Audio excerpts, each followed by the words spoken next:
Welcome back, sports fans. Rob Webster, once again, coming to you from deep in the heart of Texas. Today, we're going to take a look at the week 2 results, and we're going to look at week 3 and what's to come. Fret not, true believers. I know the landscape of fantasy football looks a little desolate, but things will fall into place. It's a tough road ahead here, but I think we can do it. So we improved a little from last week, but let's take a look at our results from week 2. First, who did I like at quarterback from week 2? Well, Derek Carr, Carson Wentz, Jalen Hurts. All three scored really well, so those are 3 wins. If you had any of those in your lineup, you did well. Jalen Hurts had 30 points at halftime. He could have really tore it all up if that game would have been more competitive. But Philadelphia slowed it down because Minnesota just was going nowhere. At running back, I liked Leonard Fournette and Javonte Williams. Those are both pushes. They didn't do terrible. They didn't do terribly well. They were just right in the middle. So we're going to give ourselves a push on those two. But I like DeAndre Swift as well, and he did well. So we're going to give ourselves a win on that one. At wide receiver, Jahan Dotson, DJ Moore, Rashad Bateman. All 3 of those are wins. They all 3 did well. Came in above all of their projections. Tight end, I like Gerald Everett. I'm going to give myself a win there. He saw a lot of volume. He was second or third on the team, and second, I think, behind Mike Williams on that team in volume. So he did really well. The other 2 tight ends I liked, Dalton Schultz, O.J. Howard, each got 1 fantasy point respectively. So those are both fails. They were not good calls. Both odd too. I just didn't anticipate it. Tight end's a tough position this year. If you don't own Kelsey or Mark Andrews, it's a crapshoot. But who didn't I like? Jameis Winston for New Orleans. He did not do well against Tampa Bay, so that's a win. Kyler Murray, if you count about 2/3 of the game, Kyler Murray didn't do well, but then that last third, Kyler Murray became Kyler Murray again. So hopefully he's kind of out of his rut, and he should be in your starting lineup from here on in. If he plays like he did in the last quarter and a half that he did in that game against Vegas. So that was a loss because Kyler Murray kind of got the wake-up call and really did really well there. At running back, Clyde Edwards-Helaire didn't do anything pretty much the whole game. Last carry of the game for him, scampered a 52-yard gain. But other than that, he was 7 for 22, so we're going to consider that a win. He still had about 12 fantasy points, but got lucky with that last run. So otherwise, before that last run, he had 7 carries for 22 yards. I'd try to steer clear. He's not a great option if you have better options. He's going to have a tough road ahead. And Michael Carter didn't do well against the Browns, so that was another win there. Deontay Johnson, Julio Jones at receiver. Neither of those guys did terribly well, so we're going to consider both of those victories. Dawson Knox as well. He was the tight end I didn't like. Only had 6 fantasy points, so that's a win there. Mike Gesicki, we're going to give ourselves a push there. He did above his projections, 4 catches, 41 yards, and a touchdown. That touchdown made him have a decent day. He doesn't have that touchdown. He doesn't have that good of a day. So that gives us 14 wins, 3 losses, and 3 pushes. Gives us about a 78%. So we've moved up to a C+. Solid D to a C+. Let's hope this next week we can get into the B or the A range. Let's take a look at our sleepers as well. At sleepers, I like Jared Goff. So he did really well against the Redskins. So he was a good sleeper. Devin Singletary did not do well. Kendrick Bourne with the Patriots when he was in there, he was great. They just don't put him in there. So I don't know what's going on there. As soon as he gets into the lineup consistently, keep him on your radar because he's going to be a point machine. That New England team is targeting Jacoby Myers way too much. They need a second option. He's going to be it. It's just a matter of time. So I don't know what's going on there in New England, but as soon as he gets into the lineup and gets the trust of the coaches, he'll start generating points. And Tyler Higbee, that was a win there as well. So we're about 50-50 on our sleepers again, which isn't bad. So those are just guys you should take a flyer on. But enough with living in the past. Let's take a look at week 3. So who do I like at quarterback? The first name I like at quarterback is Joe Burrow. He's playing the Jets this week. Joe's been a little inconsistent, been turning the ball over. I think trying to do a little too much. It's kind of like Ben Roethlisberger the season after they won the Super Bowl.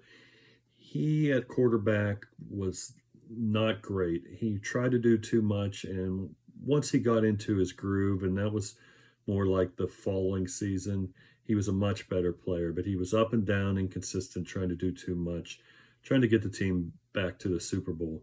I think Joe Burrow is kind of in that same position. If he just sits back and doesn't try to do too much and is just being Joe Burrow, he'll do just fine. But I like him this week against the Jets. The Jets just haven't shown that they can really stop anyone. So I think he'll do really well there. I also like Jared Goff. So he moved from my sleeper pick to someone I like this week. He's going to be starting against that Minnesota defense. Minnesota had a tough time with Jalen Hurts last week. I don't see them improving much. Goff will get the numbers there.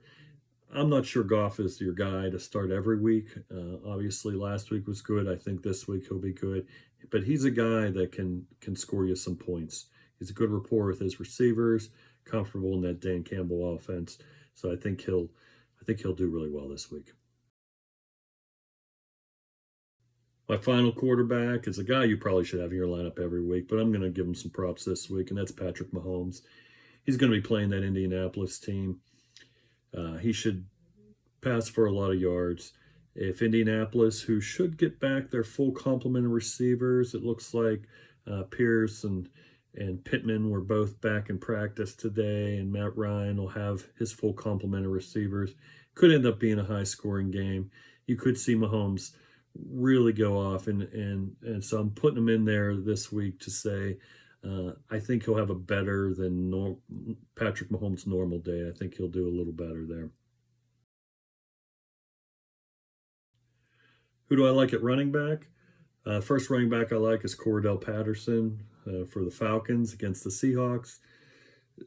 He'll get a lot of touches, 20 to 30 touches every week. They'll incorporate him in the passing game. Their backup running backs injured. So you're going to see a steady dose of Cordell Patterson. And I don't think the Seahawks are going to do real well against that. So he's a good start this week. Who else do I like? I like Austin Eckler. He's a guy that probably should be in your lineup every week, but I still like his role this week. You're going to have a tentative Justin Herbert because he got injured, broke some of that cartilage. You're not going to see him gunslinging. It's the Jacksonville Jaguars. You're going to see a heavy dose of the pass rush, so a lot of dump offs. I think Austin Eckler will have it. Like I said about Patrick Mahomes, I think Austin Eckler the same way. He'll have a better than normal Austin Eckler day. So he should probably be in your lineup. But if you have any questions, he should really be in your lineup this week. He'll be a good source of points this week. I also like David Montgomery for the Bears against the Houston Texans.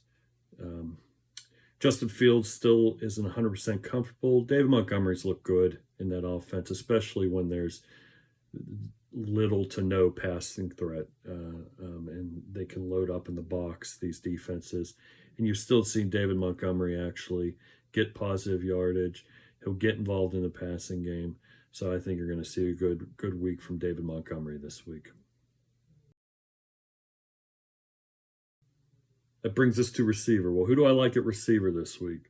One name I like is Michael Pittman for Indianapolis, coming off a quad injury. He practiced on Wednesday, so I think he's good to go. Matt Ryan needs him. I think against Kansas City, they're going to be passing a lot. And so I just think you're going to see a steady volume into Michael Pittman, and I think he'll do well this week. I also like Tyler Lockett, Seattle.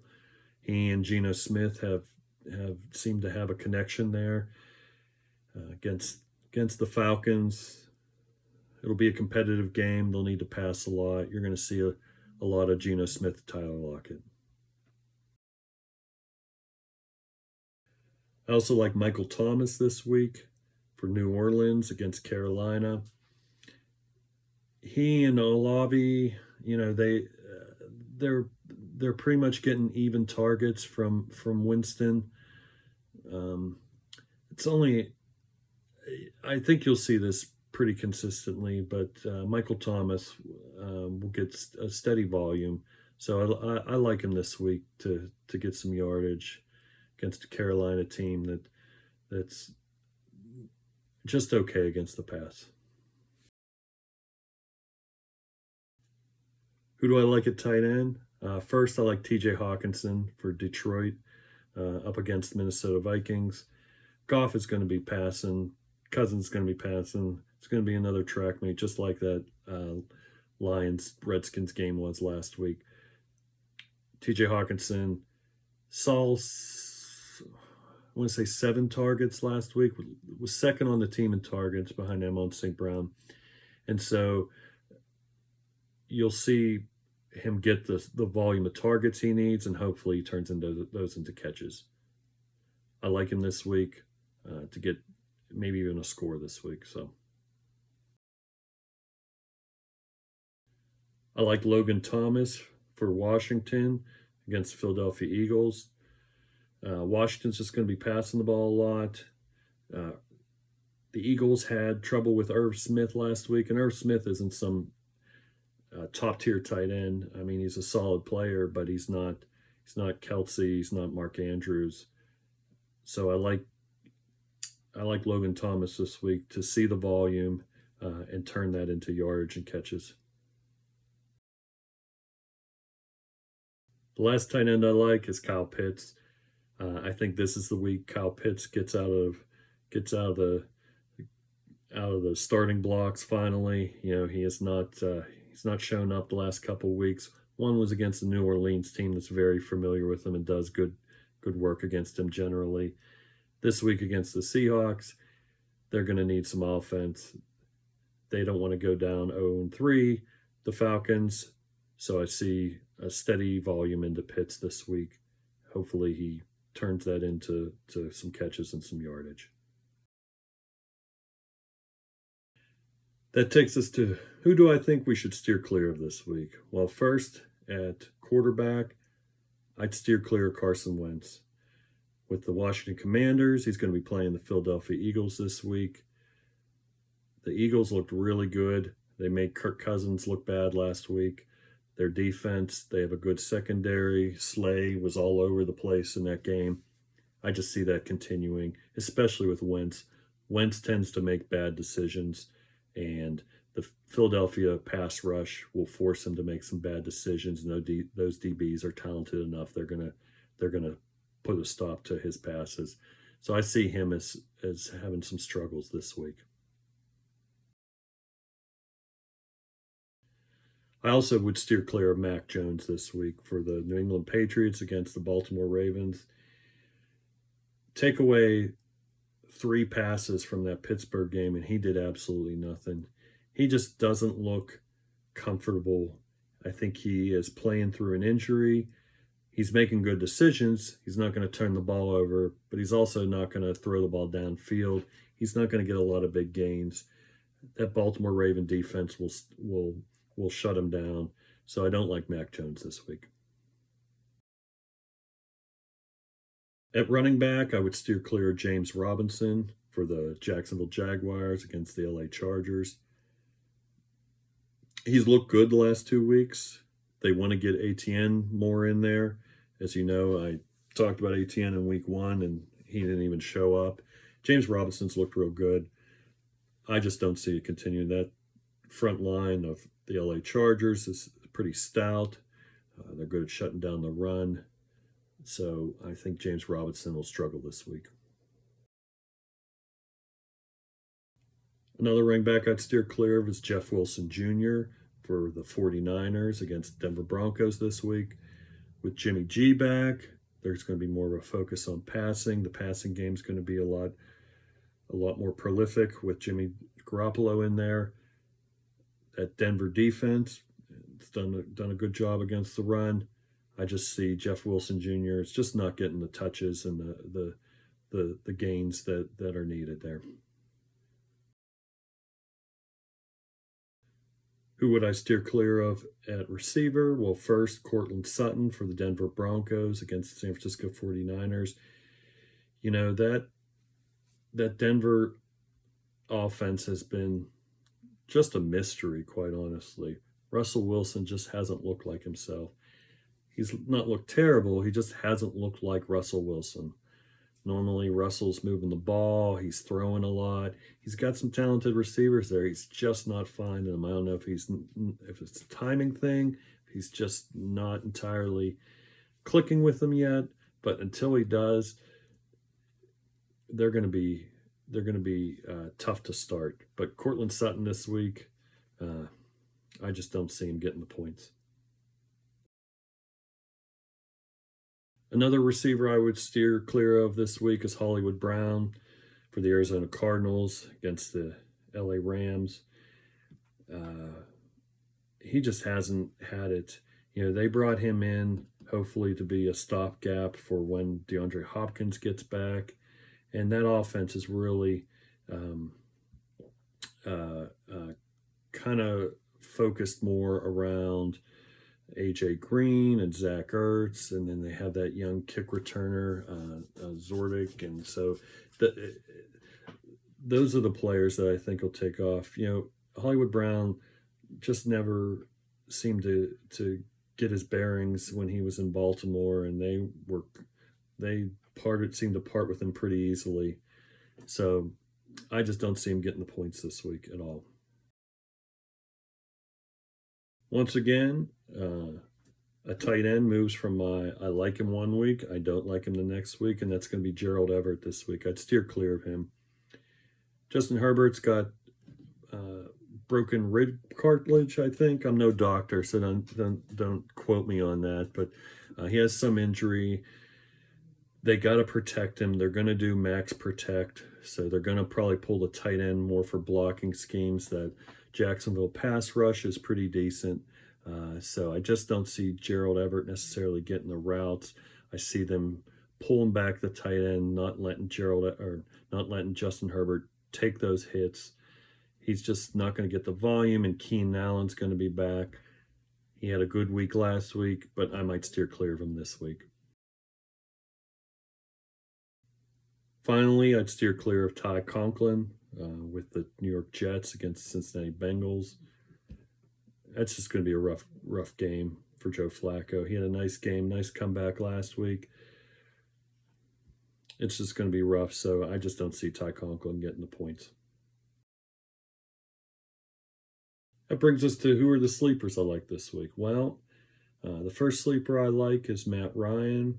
And I don't know, you might even say, Rob, that's not really a sleeper. Matt Ryan's a good quarterback, but he hasn't done well so far this year. He gets his full complement of receivers back. I think that Kansas City game is going to be kind of a track meet, so you're going to see him passing a lot. I don't know if Indy can pull out the win, but you're going to see a lot of passing in that game. And so Matt Ryan will have his full complement of receivers. I see him racking up some points this week.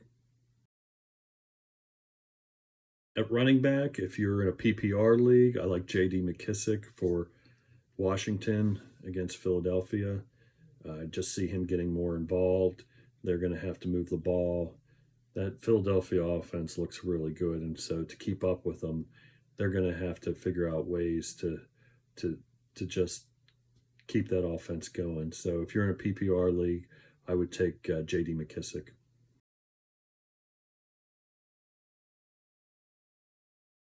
Sleepers at receiver, I'm going to give you two sleepers this week. I'm going to give you a bonus one. The first one I like is Brandon Ayuk. With Jimmy G back, the passing game is going to get a lot better there. Brandon Ayuk sees a lot from Jimmy G, so you're going to see him get increased. He's a sleeper to take. I don't know if I necessarily put him in your starting lineup, but he's a good one to take a flyer on that might be available in leagues or just sitting on your bench collecting dust. I see him getting at least a bump in volume this week, so we'll see how that goes. The other one I like is Scotty Miller. He's in the past been a favorite of Tom Brady. So for Tampa Bay, without Mike Evans this week, they don't have many people to throw to. Julio Jones is kind of hampered with an injury. They're going to have Brashard Perryman, but Scotty Miller has always been kind of a Tom Brady favorite.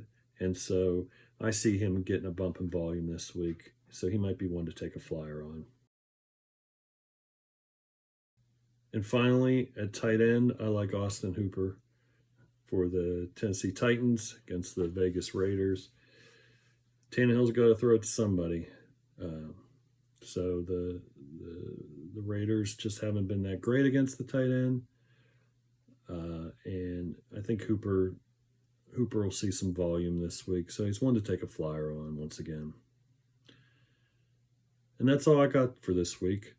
If you have any specific questions, you can post them in the comments. I will respond. Thanks for watching and enjoy week 3, everybody. Once again, thank you.